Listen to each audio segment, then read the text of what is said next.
Olá, muito boa noite, meus estoicos seguidores. Bem-vindos ao nosso episódio número 105 do Livremente. O meu nome é Evandro Soares Monteiro, eu sou psicólogo clínico, professor universitário e também profissional de saúde nestas áreas para podermos trabalhar na área da psicologia e levarmos ciência às pessoas. Hoje, nós neste programa, estava aqui distraído a preparar aqui os conteúdos que nós hoje vamos ter aqui uma conversa com um convidado, que já tivemos aqui uma live no passado.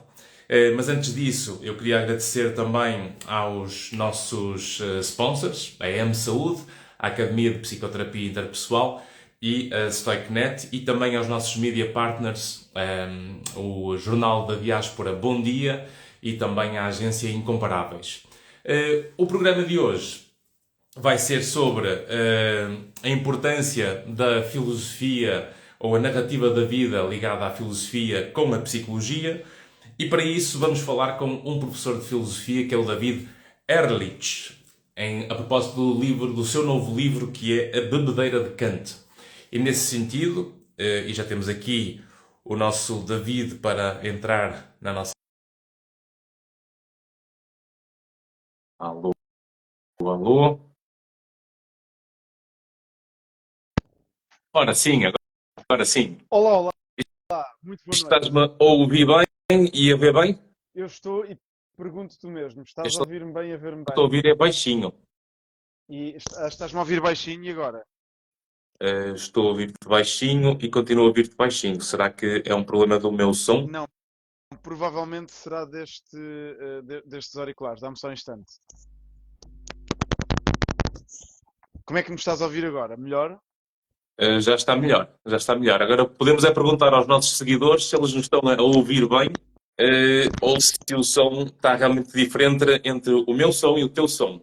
Eu desde logo, em minha defesa, quero dizer que estou com o iPhone 8 e com os auriculares de marca branca ainda com fios.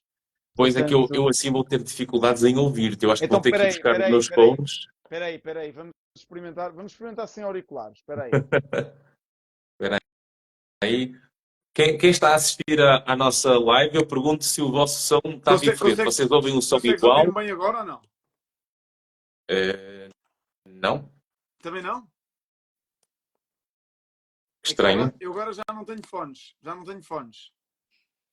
Espera aí, que eu vou ver se arranjo forma aqui de ver porque é que isto está assim, porque o som, à partida, deveria estar a dar em condições.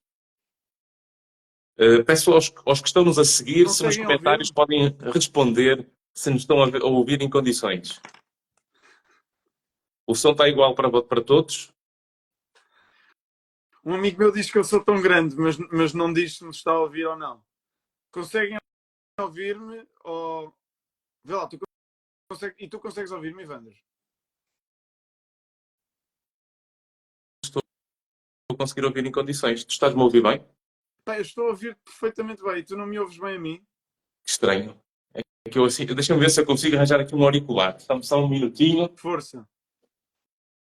Porque se tu consegues ouvir bem e eu não consigo ouvir bem, e isto aqui também pode ser um sinal à moda antiga, não é? Temos que buscar uns fones. Olha, o meu grande Olha, amigo mas David diz que entretanto, me é consegue um ouvir. prazer ter-te aqui no Livremente, não é? Estás aqui no nosso programa 105, Está 105. Que 105 consistência. episódios do Livremente, que isto já vai. E, e hoje vamos falar contigo a propósito de um livro que tu lançaste novo, não é? É verdade, é verdade. A bebedeira de Kant. Pá, mas não queria começar sem tu estás-me a ouvir bem ou não? Mais ou menos. Espera aí que eu já vou lá.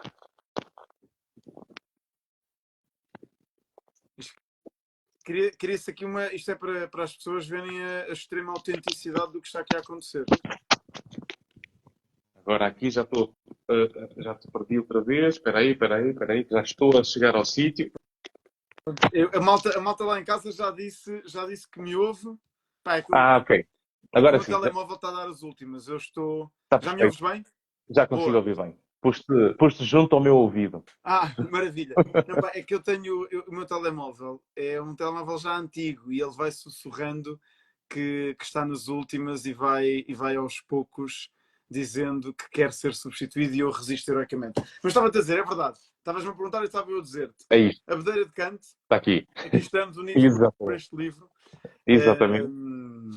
É uma história da filosofia, no fundo, mas uma história da filosofia dividida por 50 capítulos, cada um sobre um filósofo diferente, e em que cada capítulo começa com um episódio inusitado acerca da vida de algum filósofo, e temos de tudo um pouco, desde as peras que Agostinho de Hipona roubava na adolescência, a um estranho encontro entre o nosso Agostinho da Silva e Eduardo Lourenço, as últimas palavras de Sócrates. Mas antes de falar das últimas palavras de Sócrates e todos estes 50 capítulos, não é? Primeiro, parabéns pelo livro. Obrigado. Que eu tenho palmas agora, não é? É verdade, eu não me lembrava de ter efeito das palmas. Pá, eu adoro. É verdade, é verdade. E portanto, Pá, aqui é uma. Vamos ouvir só mais uma vez, desculpa lá, só mais uma vez. Pá, isso é... São as palmas, é verdade, é verdade. Adoro. E portanto, isto porquê? Porque também há uma coisa que eu nunca assisti às tuas aulas, efetivamente, no secundário e nas escolas. No entanto, aquilo que eu vou vendo nas redes digitais, imagino que tu és muito daquilo que tu mostras também neste mundo digital, e realmente se todos tivéssemos professores de filosofia com o teu bom humor e com a forma como tu expões a matéria, eu acho que nós perceberíamos muito mais a importância que a filosofia tem na vida das pessoas, não é? Porque o grande problema que existe, parece-me a mim, na maior parte das pessoas, é que acabam por, principalmente nos jovens, acabam por achar que filosofia é algo que não é assim tão importante para a vida.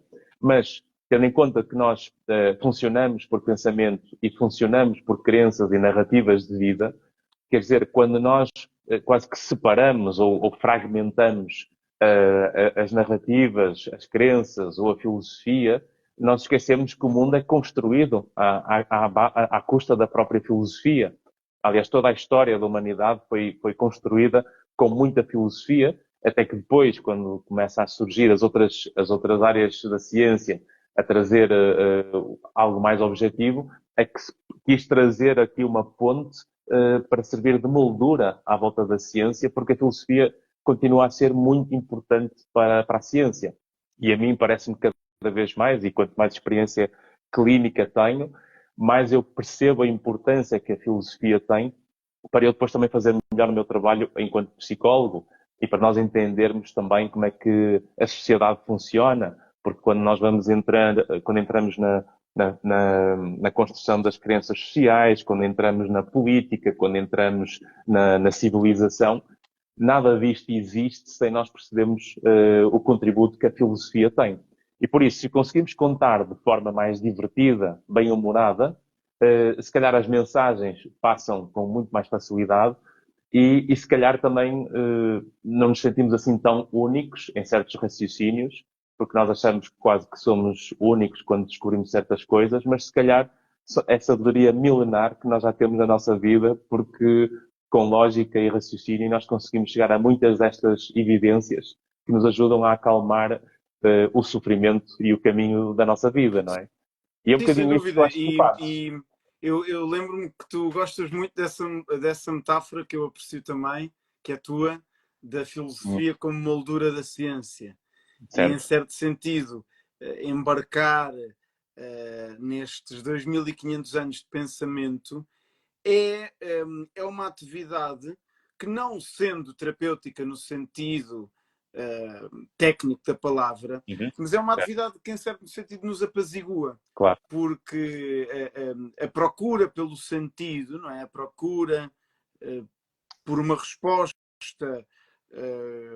sobre o sentido de existir, que não se afunde no niilismo e que não se afunde na ideia de, bom, sou finito, vou morrer, portanto, vale tudo, encontra na filosofia uma âncora que permite encontrar sentido na própria procura de um sentido, não é? Ou seja, embarcar na história da filosofia é compreender que pode não haver um sentido derradeiro ou um consenso derradeiro, mas há um certo sentido na procura desse sentido e no dialogar acerca do sentido. Grande E ideia. filosofia enquanto esse... Dei uma ideia. É uma grande ideia essa. Pá, esse efeito sonoro é novo, pá, não me lembrava desse efeito. Tem vários, tem vários. Eu só me lembrava das palmas, pá.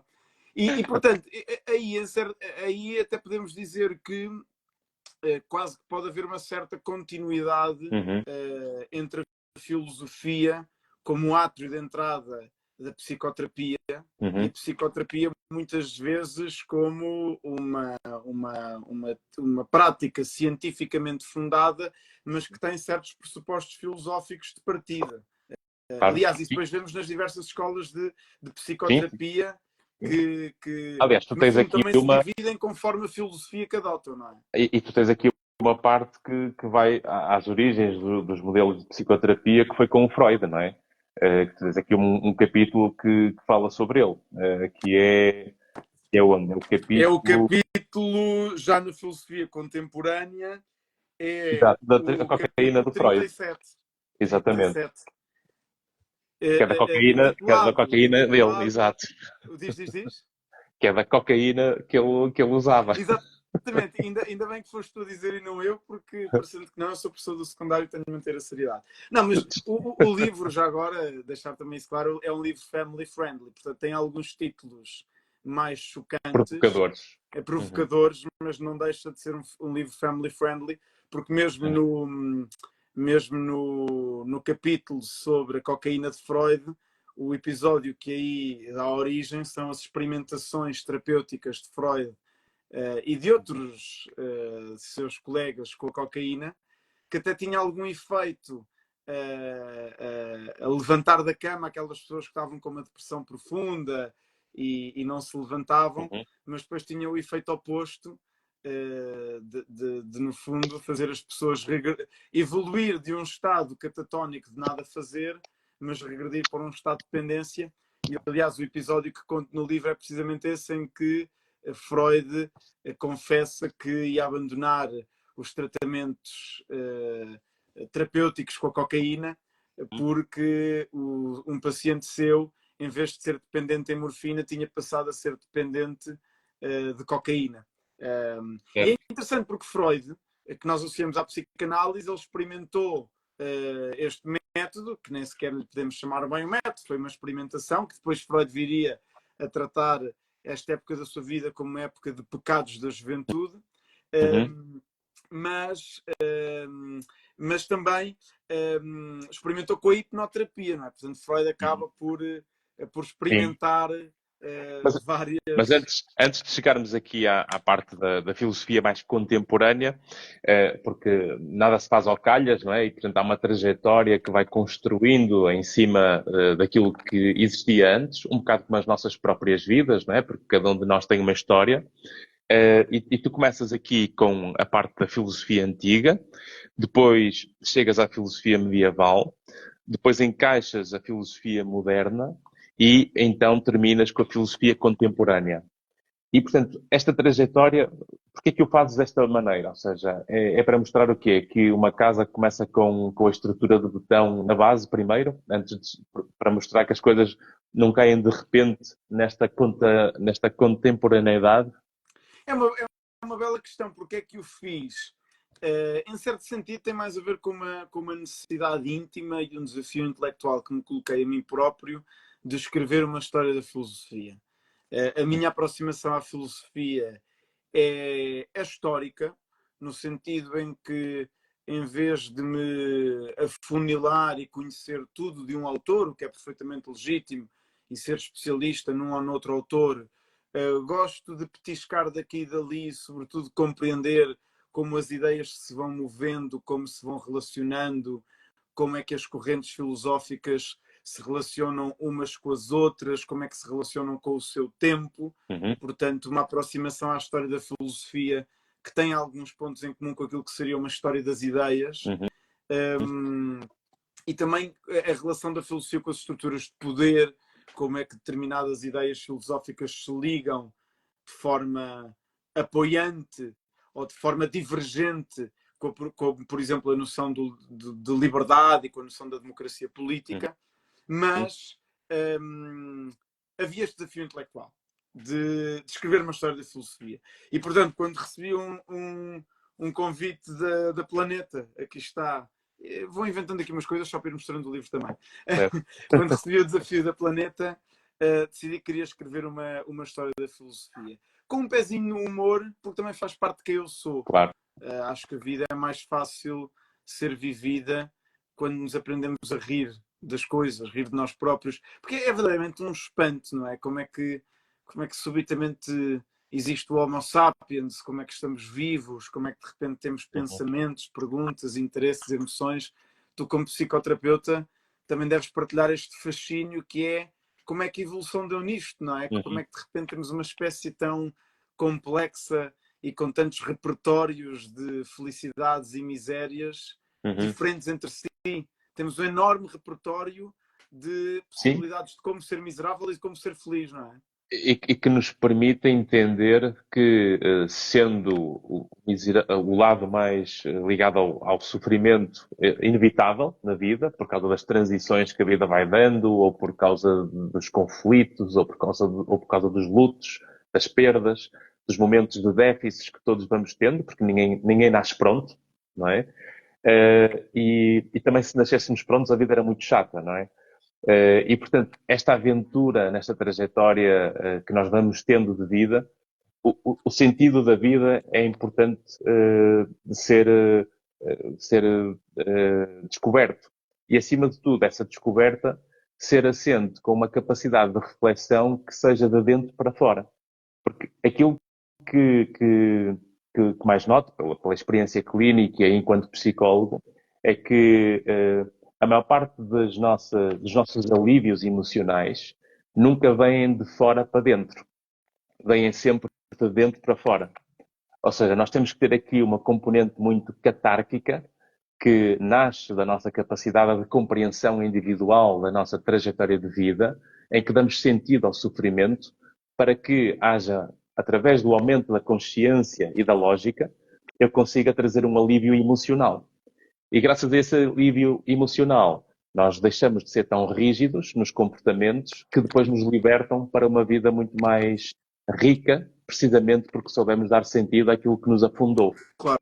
Então, esta trajetória que depois vais buscar aqui aspectos que basicamente têm a ver com os registros que o homem, enquanto espécie, começou a escrever, e vais buscar aqui a filosofia antiga, um conjunto de pensadores e de filósofos que, como a palavra indica, eles pensavam sobre a vida, não é?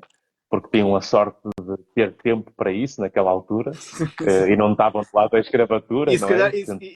E se calhar também não tinham notificações e grupos de WhatsApp e 30 mensagens por dia. Exatamente. Não é? Que é uma coisa fundamental para encontrar paz e sentido para a vida, que é nós sem tempo disponível para não fazer nada, nós nunca vamos conseguir ter tempo para descobrir o verdadeiro sentido do nosso sofrimento. Ou seja, o sentido ao sofrimento precisa dessa capacidade de darmos tempo aos problemas. Não sei se há aqui uma pausa. Estás-me a ouvir? Agora sim, estás de volta. Ok. Alô, alô? Se de repente se isto quebrar, pode acontecer, Ok. dada a velhice do meu telemóvel, eu tento ligar pelo computador, se isto quebrar. Ok, mas acho que o Instagram não funciona no computador. Portanto, só através do Instagram é que a câmara... eu tenho a aplicação do Instagram no computador. Ok, mas nunca fizeste uma live no computador. É que o programa não deixa ligar a câmera no computador, acho eu. Que chatice. Pronto. Bom, vamos ver se isto resiste heroicamente. É isso, exatamente. Porque o meu telemóvel às vezes entra em sobreaquecimento, sobretudo falando de psicologia e de filosofia, ele ainda mais em sobreaquecimento. Mas não há problema, porque... ok. Acho que aconteceu isso, não foi? Houve aqui mais um momento de... Mas está...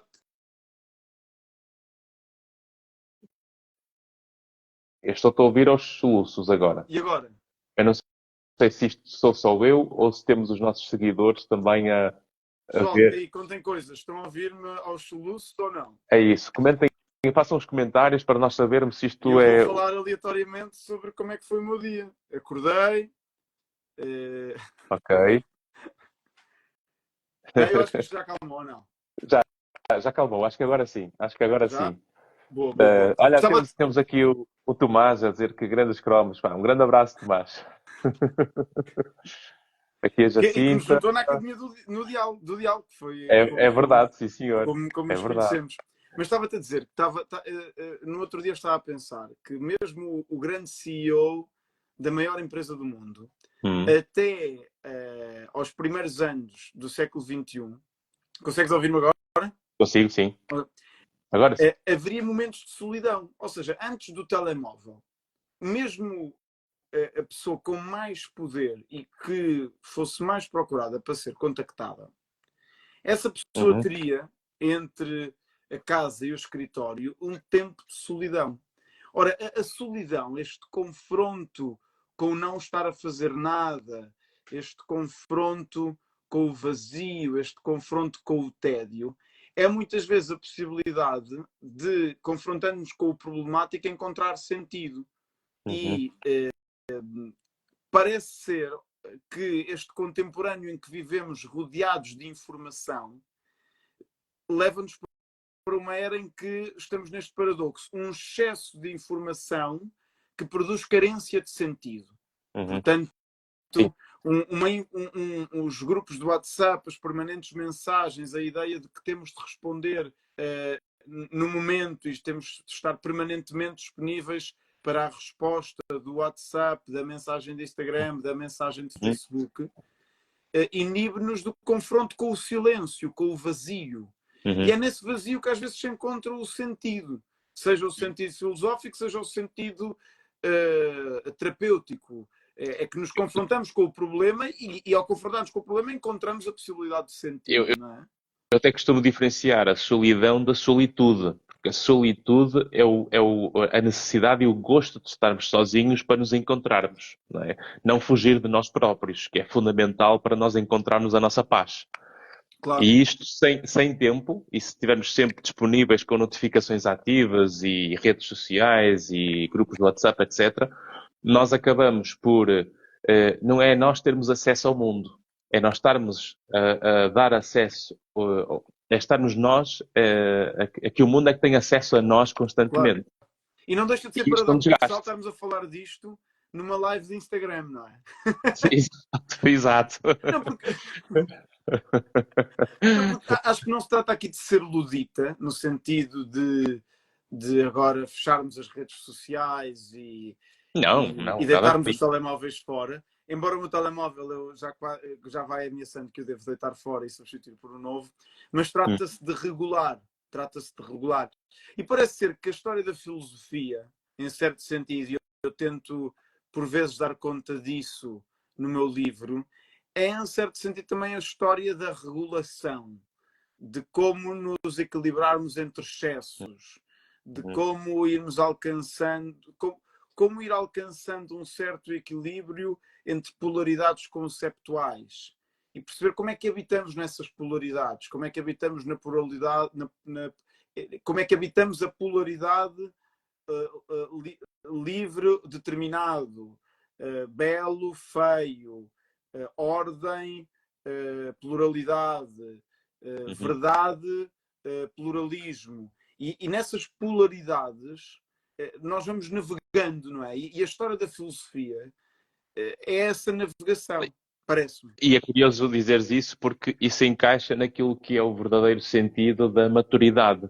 A maturidade começa, como uma criança faz, com a noite e o dia, com o sim e o não, com essa simplicidade de tornar a vida clara na estrutura de base. E depois, porque nós vamos entendendo essa base, nós começamos a complicar, conseguimos acrescentar novas camadas de entendimento que depois nos começam a mostrar que, afinal, a vida não é preto e branco, a vida é uma série de tonalidades de cinza, não é? Uns 50 sombras de cinza, não é? E, portanto, a vida tem, de facto, muitas tonalidades. E é quando nós começamos a perceber que a vida não é tão simples como nós vemos no início. E as fronteiras entre o certo e o errado começam a ficar mais ténues à medida que a vida vai acontecendo. Nós podemos, através do sofrimento que essa maturidade, através do sofrimento que essas experiências nos vai causando, ao dar sentido com a filosofia a essas experiências, que é o que todos estes filósofos que tu vais pondo por aqui, era a busca deles, ao dar sentido no caminho, nós podemos, em vez de ir amargurando com a idade, poderemos ir amadurecendo com a idade. E acho que esta é a maior arte que nós poderemos ter quando usamos um livro como Bebedeira de Canto, para conseguirmos dar sentido à vida, para que, através do humor, tornando leve assuntos pesados, trazer esta leveza que nos põe a vida mais madura e não amarga. O que é que achas? É isso que eu posso encontrar no teu livro? Essa leveza, através de algum humor, que me ajuda a entender que a vida são vários tons de cinzento e que me torna a vida mais madura e não tão amarga? Bem, eu gosto muito dessa descrição, quase que se houver uma segunda edição, apetece-me escrever aqui, gosto muito dessa descrição. Diria apenas como complemento que nem sempre sei se o humor é leve. Por vezes o humor é apenas outra roupa, o humor por vezes é uma leveza ilusória, é um modo leve de nos referirmos ao pesado. E, portanto, esta capacidade humana para sorrir e até para rir perante o acontecimento é algo fascinante, não é? Porque nós podemos rir ou sorrir porque alguém nos está a fazer cócegas. Aí é um processo algo animalesco, que não será muito diferente de quando fazemos festinhas ao nosso gato e ele ronrona. Mas esta maravilha da evolução, que é nós, no fundo, abrirmos a boca, mostrarmos os dentes, fazemos todo este desgar que é o riso, que é o sorriso, e se for um riso é até sonoro. São pessoas a rir agora. Exatamente, Pá, essa maquineta não cessa de me fascinar. Cada vez que usares essa maquineta, eu vou ser como um miúdo de tipo 7 anos e vou dizer, pá, essa maquineta é espetacular. E como é que nós nos rimos ou sorrimos perante palavras? É que nós sorrimos e rimos perante atos. Certo. E eu quase que terceiraria aqui uma espécie de grau de complexidade. Nós podemos sorrir porque alguém nos faz cócegas, uma reação meramente física. Nós podemos sorrir porque vemos, sei lá, alguém a cair na rua ou vemos algo muito inusitado e aí estamos a sorrir ou rir perante um acontecimento. Mas depois também pode acontecer nós rirmos ou sorrirmos perante uma ideia, perante a palavra escrita. E isso, essa capacidade de rir ou sorrir perante a palavra escrita, eu não estou certo de que seja leve. Parece ser ilusoriamente leve, parece ser um modo leve de lidar com o pesado.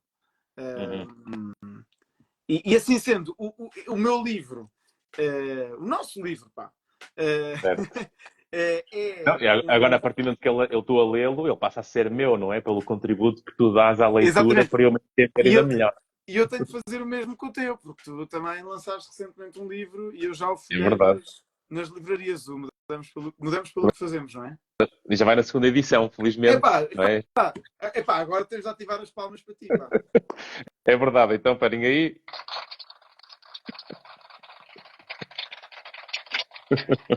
Um grande abraço, Nuno. E portanto esperemos que o teu também chegue à segunda edição. Deixam comentários e é impossível a pessoa não interagir. O Nuno foi meu aluno no meu primeiro ano de carreira no IFP, pá. No meu formando. Ok, muito bem. E então estava a tentar explorar a ideia de que a leitura do meu livro leva por momentos leves. Portanto, vamos ficar a saber do triângulo amoroso de Nietzsche, vamos ficar a saber da bebedeira do Kant, quando ele estava perdido para ir para casa, não é? Da bebedeira de Kant, vamos caso quase entraram em vias de facto. Continuas a ouvir-me? É que eu devia-te assim um pouco bloqueado. Continuo, sim.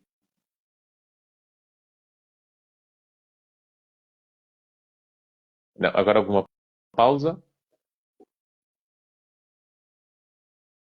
Diz, coitado daquele que não sabe dar conta de 2500 anos de história. E, portanto, a ideia quer dizer, no seu tempo não seriam 2500 anos, mas a ideia é precisamente podermos dar conta. No final da leitura deste livro, qualquer pessoa poderá saber quais foram os grandes temas que se andaram a debater na filosofia nos últimos 2500 anos. É para fazer um brulharete num jantar com os sogros. O grande objetivo deste livro é este. Certo. Claro, claro. Né? E esta parte do Spinoza 007?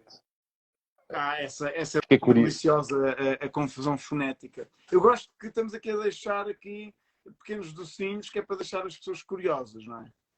Exatamente, não é? Esse é que é o objetivo, não é? Porque realmente aqui tens aqui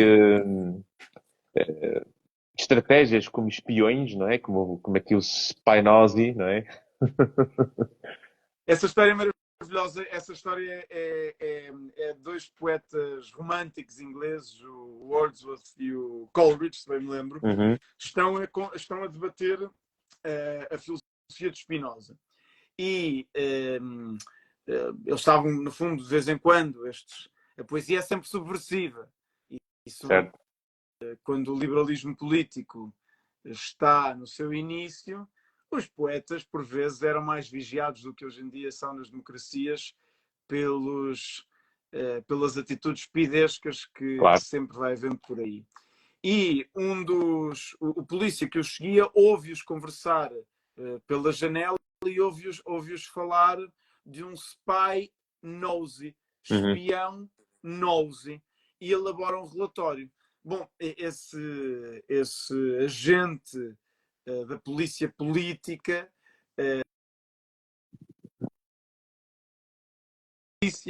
tinha às vezes funções sensórias, confunde-se e como não conhecia Spinoza, acaba por achar que eles estão a falar de um spy. Exato. E isso ficou para a posteridade, para estarmos agora a falar sobre isso agora. Não, tá engraçadíssimo, né? É tal coisa, tu vais pegando em exemplos concretos, porque nos exemplos concretos nós depois conseguimos nos lembrar da história associada ou da filosofia associada a esse personagem. E a melhor forma de nós entendermos, de facto, a filosofia ou a ciência é sempre através de exemplos e através de metáforas. Porque essa é a grandiosidade que a narrativa, que a linguagem nos dá. É nós conseguirmos, através de palavras, nós, através das palavras, conseguimos construir narrativas que nos ajudam a dar sentido semântico às histórias de vida e depois adaptarmos às nossas próprias vidas, em que há umas, se calhar, que me fazem mais sentido, por causa da minha própria experiência de vida, e se calhar outro leitor vai ter este livro e vai dar outro sentido a essas experiências por causa da história que está contada. Para além disso, é o tempo e a altura em que nós lemos os livros. Porque, dependendo da fase em que nós estamos, a mesma história ou as mesmas páginas do livro vão nos dar sentidos diferentes ou completamente diferentes, em que numa altura, se calhar, parecia-nos algo muito superficial e noutra fase ou noutra altura já é algo profundamente enraizado e que mexe naquilo que é mais profundo em nós. E quando vamos ver esta trajetória cronológica, porque quando vimos da filosofia antiga, percebemos que muito do que vem na fase medieval ou moderna ou contemporânea vai quase que engatar em muito do que havia antes. Portanto, há aqui um contributo de quase que uma passagem de testemunho em muitas destas filosofias de vida que vai dando continuidade ao sentido da vida, não é? Não sei se foi esse o teu intuito, à medida que ias trazendo uma filosofia antiga para chegar à filosofia contemporânea, porque é um bocadinho isto que dá a entender como é que se constrói uma história da filosofia. Não sei se me estás a ouvir agora. Alô, alô? Desculpa, eu ouvi-te até como é que se constrói uma história. Ou seja, como é que se constrói uma história da filosofia, ainda por cima sendo esta a tua área do doutoramento, né? Porque estás a fazer doutoramento nesta área, como é que se traz uma história da filosofia que seja contemporânea, respeitando todo o processo de construção ao longo dos milénios, não é? Isso Que é é um bocadinho interessante. Toda a tentativa de dar sentido é uma inclusão e uma exclusão, não é? Ou seja, Uhum, quando nós elaboramos uma narrativa, seja ficcional, seja a nossa autonarrativa, uhum. eh, eu continuo preocupado com o facto de se me estás a ouvir bem ou não. Estou a ouvir bem, estou a Estou? ouvir. Eu aviso-te se eu não ouvir. Já agora deixa ver aqui como é que está a minha bateria. Ok. Eu aviso-te. Se eu não ouvir, eu aviso-te. Está comecei a live com 80% e está com 24%. Vamos ver. Não.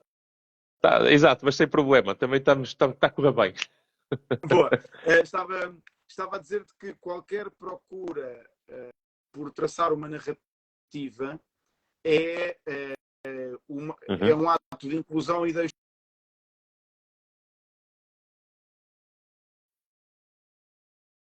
na psicoterapia. O que acontece é determinados elementos que estavam excluídos, uhum, sobretudo em terapia mais psicanalítica, determinados elementos que estão excluídos da narrativa uhum, e que se manifestam sob a forma do sintoma, precisam de ser incluídos na narrativa e precisam de ser trazidos do inconsciente não narrativo, porque uhum, o inconsciente irrompe como pulsão, não é narrativo, uhum. para o consciente narrativo. Isto tudo para dizer que foi essa procura de dar sentido a esta grande conversa da humanidade que é a filosofia, que Uhum. fez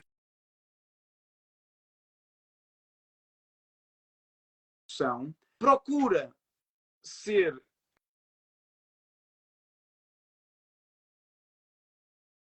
Aristóteles, obviamente vai a Santo Agostinho, vai a São Tomás, obviamente vai a Kant, obviamente vai a Uhum. Wittgenstein, mas não deixa de ser o meu olhar sobre a possibilidade de fazer uma Uhum. história da filosofia. Então, nesse sentido, o leitor tem um duplo acesso. Tem um acesso didático à história da filosofia, mas também Uhum. há uma conversa minha com o leitor, a quem eu trato no livro por caro aprendiz, no sentido que eu também sou Uhum. aprendiz e somos colegas desta aprendizagem, de percorrermos juntos este caminho e, no fundo, compreender Uhum. que o labirinto e procuro tornar o labirinto, diria mais, num Eu só vou ver aqui se a caminho. internet vai melhorar. Espera aí.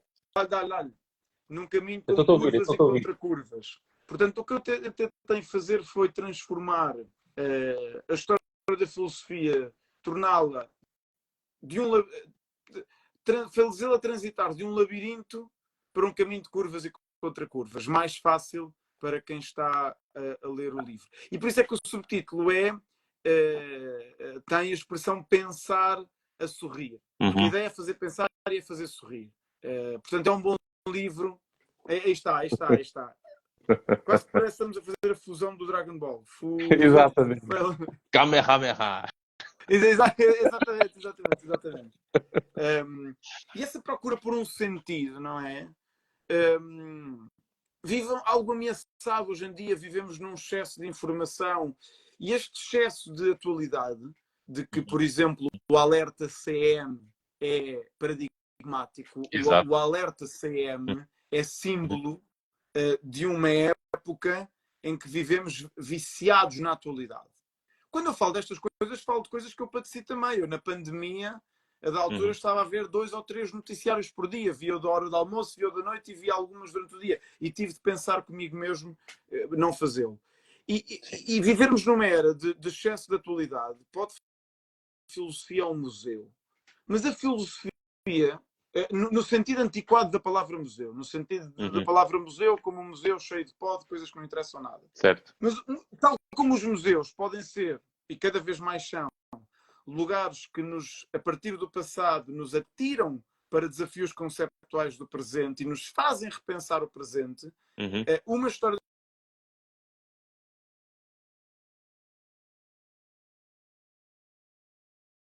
de Freud, Nietzsche, ligadas à existência, à descoberta de si próprio, Uhum. mas depois também tem capítulos sobre filosofia da religião, capítulos sobre filosofia da ciência, Aí tem diz uma coisa capítulos sobre filosofia importantíssima. política. Isso passo até uma pausa no que estás a dizer, porque é uma coisa muito importante mesmo, que é hoje em dia, para nós conseguirmos ter mais sabedoria para viver a vida, a sabedoria vem com conhecimento. E o conhecimento é adquirido com informação. A informação, para ser processada, é preciso tempo. Se nós não dedicamos tempo para processar a informação, nunca vamos conseguir entender a informação para ter conhecimento. E esse conhecimento acumulado é que nos dá a sabedoria para podermos articular essa informação. E, portanto, quando nós queremos aprender informação nova e esquecemos da história, das micro-histórias de cada um, ou da história do país, ou da história da humanidade, a ignorância aqui não é santa, não é? Aqui a ignorância é causadora de retrocesso. Porque nós vamos voltar para trás em muitas das realidades que nós vivíamos em termos de civilização, se nós nos esquecemos das histórias que nos levaram a construir o mundo que temos. Claro. E nós vemos muito isso, não é? Portanto, a importância de nós, para nós compreendermos a vida no presente, o passado tem uma função de ajudar a entender o presente. E quando nós falamos do passado, quer nas nossas próprias histórias de vida, quer da história da humanidade, o passado não é para ser recordado pelo que foi. O passado tem uma função de, através do que foi, servir o presente para dar um melhor sentido e amadurecer a forma como nós podemos viver hoje. E é isso que nós fazemos nas nossas próprias vidas. Quando eu falo do passado para me ajudar a entender melhor o presente, eu liberto o passado e solto o meu presente para viver uma vida melhor. Quando nós fazemos a mesma coisa na construção social, melhor ainda, não é? Porque depois a vida vem por aí, ao entendermos a construção da civilização através da forma como a filosofia foi dando esse contributo para depois nós sermos o que somos hoje em termos civilizacionais. Claro. Um breve à parte, o Tomás volta a dizer boa noite, Cromos. Boa noite. Eu acho que é Cromos. Exatamente. Exatamente. Exatamente, não é? A palavra Chrome é muito engraçada, não é? Mas de onde é que virá? Ou seja, vem das cadernetas, aquele que se destaca. Claro, Portanto, isto só pode ser um elogio. Mas pegando o que estás a dizer e tentando conectar o que estás a dizer com o que disseste antes, que foi a questão das sombras do cinzento, não é? E ver o mundo em sim ou não, de uma forma polarizada, ou de uma forma bipolarizada, como se só pudéssemos estar nesses dois polos e não pudéssemos estar nas escalas intermédias. É interessante pensar sobre isso, porque se calhar tal como no contexto de uma psicoterapia, alguém olhar para o seu passado e fazer pazes com o seu passado, percebe que se calhar o pai, a mãe, o primo, seja quem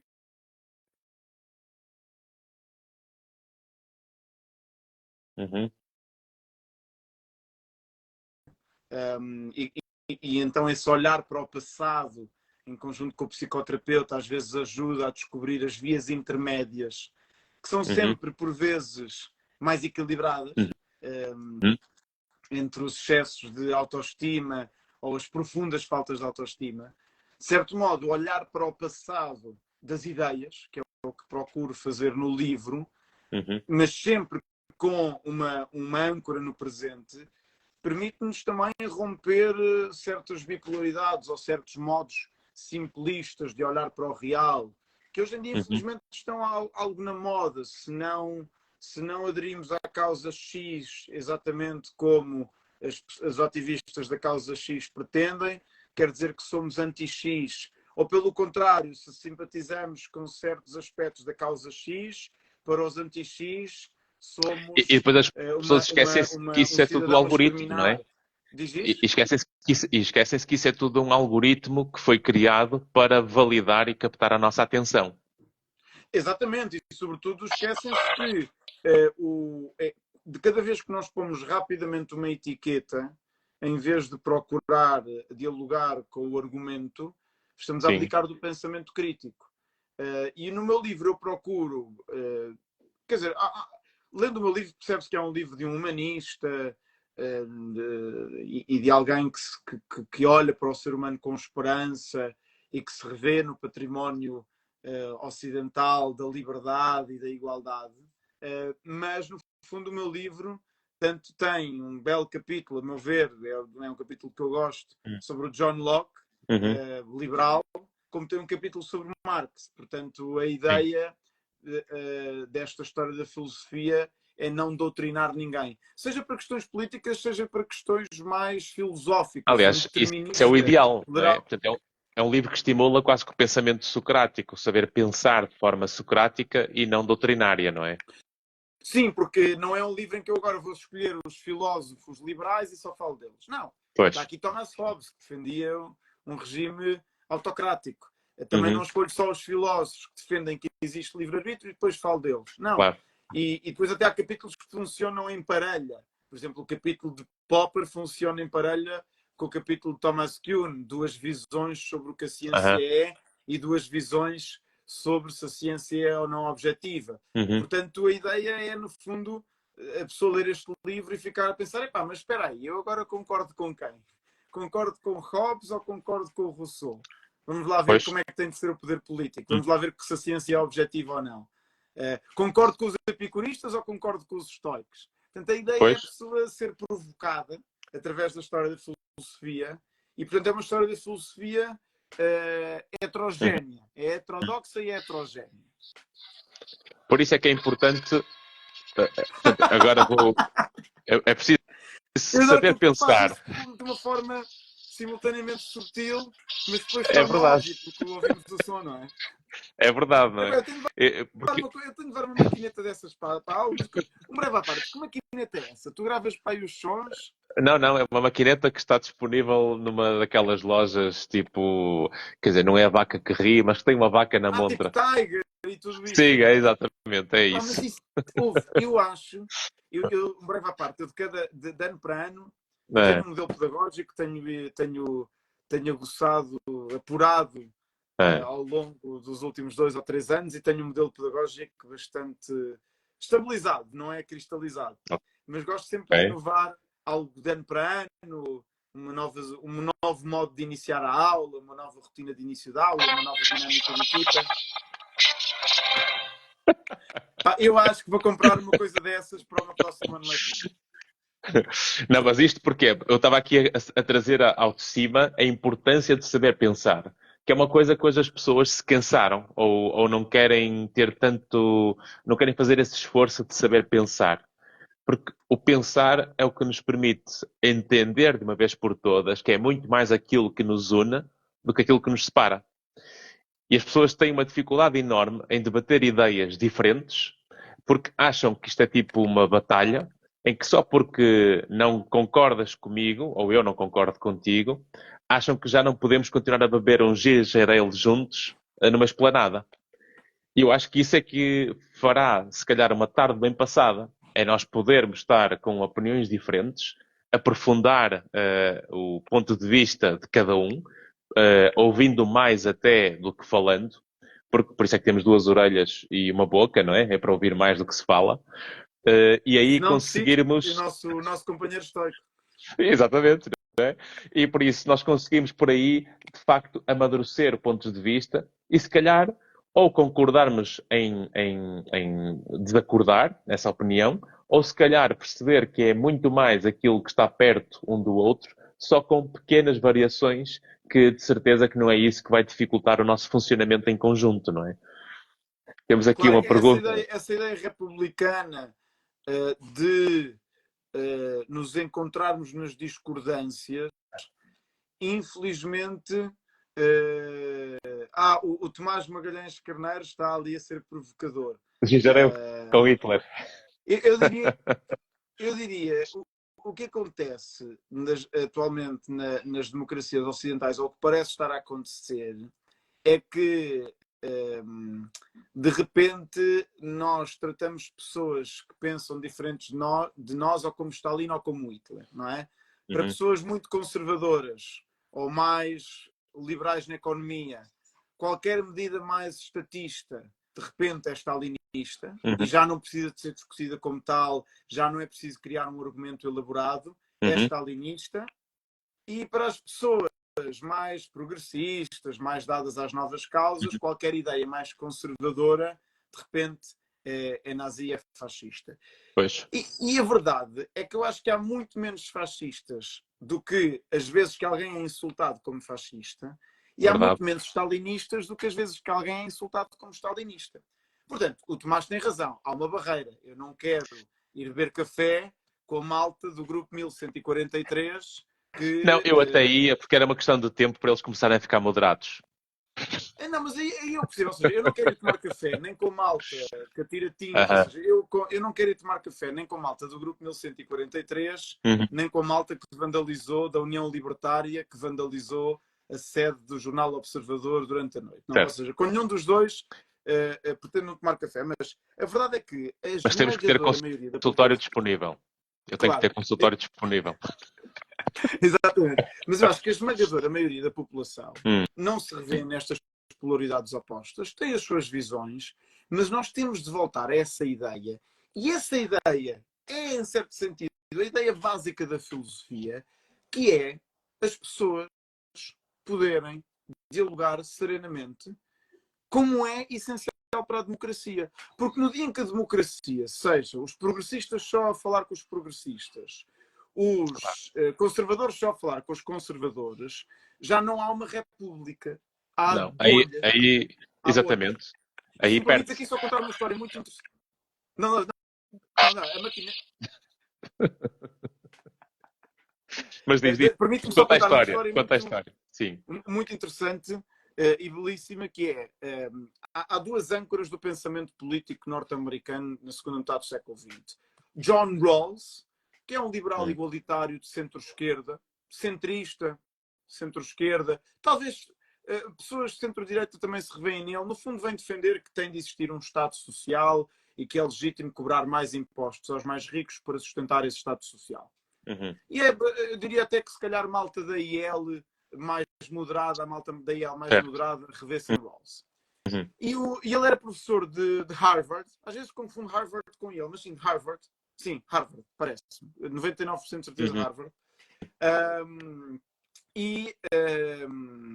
Sim, professor de Harvard. E há um professor mais novo que é o Robert Nozick.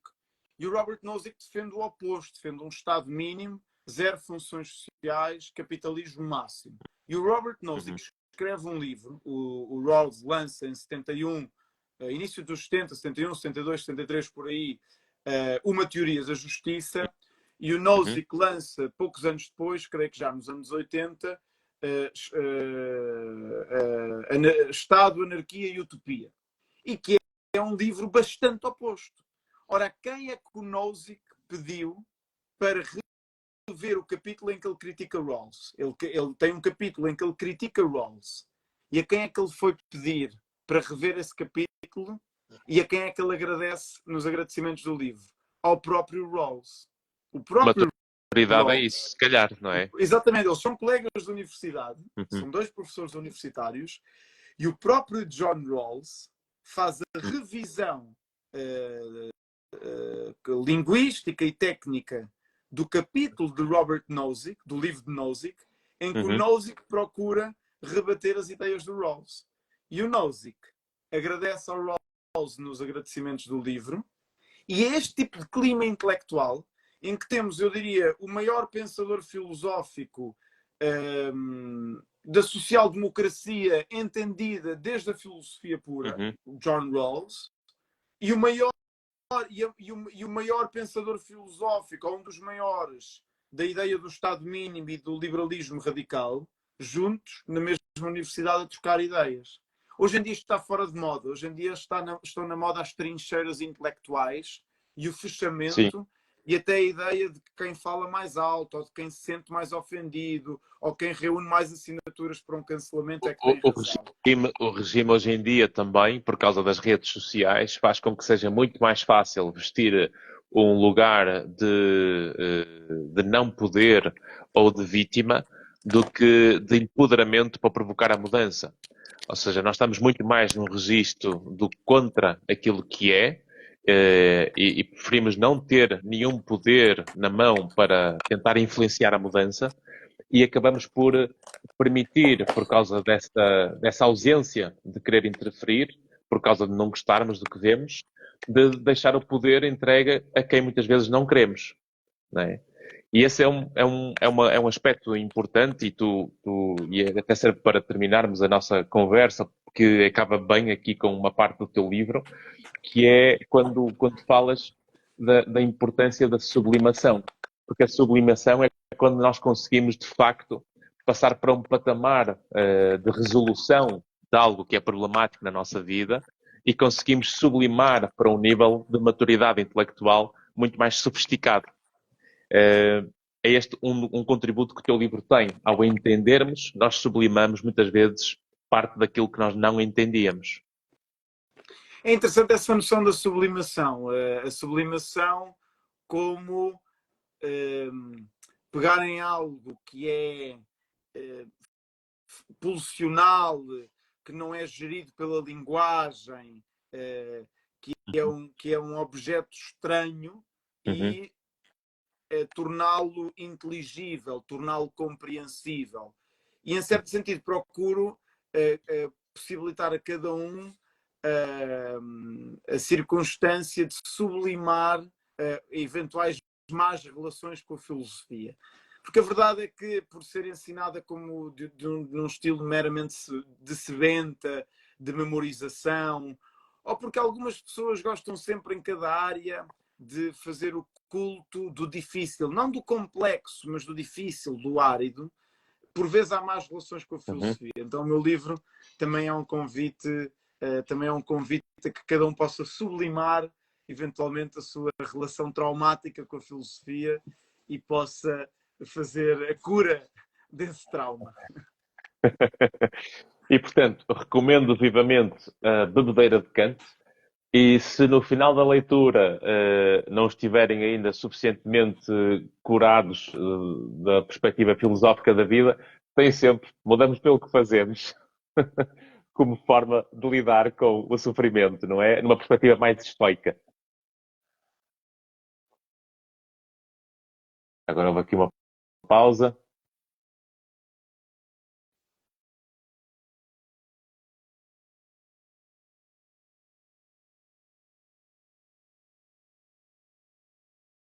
Alô, alô, David. Estamos só a esperar aqui o David de volta. Estás-me a ouvir, David? Consegues ouvir-me? Agora sim. Consegues ouvir-me? Sim, sim. Eu estava a dizer que temos aqui para dar sentido à vida, numa perspectiva filosófica, e se não ficar curado, temos sempre mudamos pelo que fazemos, muito bom. Que está em segunda edição. Muito bom. Bom, e olha, eu quando fui interrompido, estava em primeiro lugar a agradecer-te a disponibilidade para esta live e o convite que me fizeste. Muito gosto. E agradecer-te, é sempre um prazer conversar contigo. É a segunda vez que o fazemos e na verdade é a terceira, porque estivemos juntos na Academia do Diálogo, naquele curso sobre o estoicismo. E também dar-te os parabéns, por um lado, pelo modo como ligas a psicologia à filosofia e acabas muitas das tuas comunicações, ou creio que quase todas, com um abraço estoico. Exatamente. Por também divulgares com o teu livro e por teres um projeto do Livremente, não é? Que é assim que se chama esta live, que já vai em 105. Portanto, é uma honra ter estado 2 vezes neste programa, que é verdadeiramente um programa que já vai em mais de 100 edições. Parabéns por isso. Muito obrigado. Portanto, David, um agradecimento então pela tua presença. Muito obrigado pelo tempo aqui hoje. As pessoas, onde é que podem encontrar este teu livro? Ora, este livro está na livraria mais próxima. Já tive uma amiga minha até que me disse que encontrou o livro numa livraria de bairro em Santa Maria da Feira. Portanto, procurem na FNAC, na Bertrand, na Almedina, na livraria mais próxima que tenham de vós. E também está no site da Planeta em modo e-book. O Tomás manda-nos um abraço. Devemos ao Tomás, em certo sentido, esta live, pá, que nos Que nos uniu, conhecermos. exatamente. Um abraço, Não é? Tomás. E assim é, E, portanto, está portanto, na livraria mais próxima. É só procurar. portanto, há que apanhar a bebedeira de Kant e nunca se esqueçam que as coisas para mudarem na nossa vida temos que executar os comportamentos. Portanto, executem, porque nós mudamos pelo que fazemos. Estou a adorar esse 2 em 1. Estou a adorar.